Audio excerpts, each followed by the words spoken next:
পারা নামাজের চেয়েও, রোজার চেয়েও, দান খয়রাতের চেয়েও একটা বড় ইবাদত আছে। এটা কি আমি কি তোমাদের বলবো না?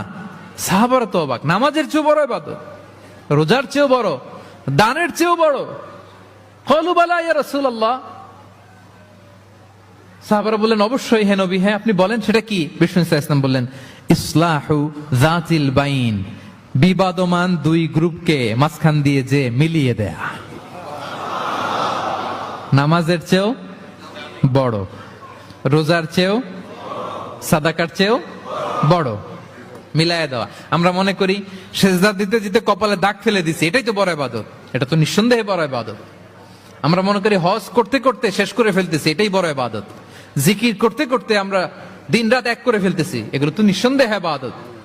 কিন্তু দুই ভাই বিবাদমান দুই গ্রুপের মধ্যে আপনি যদি মিলিয়ে দেন, এগুলো নফল রোজা, নফল দান, নফল সালাতের চেয়েও বেশি সওয়াবের কাজ। পড়েন সুবহানাল্লাহ।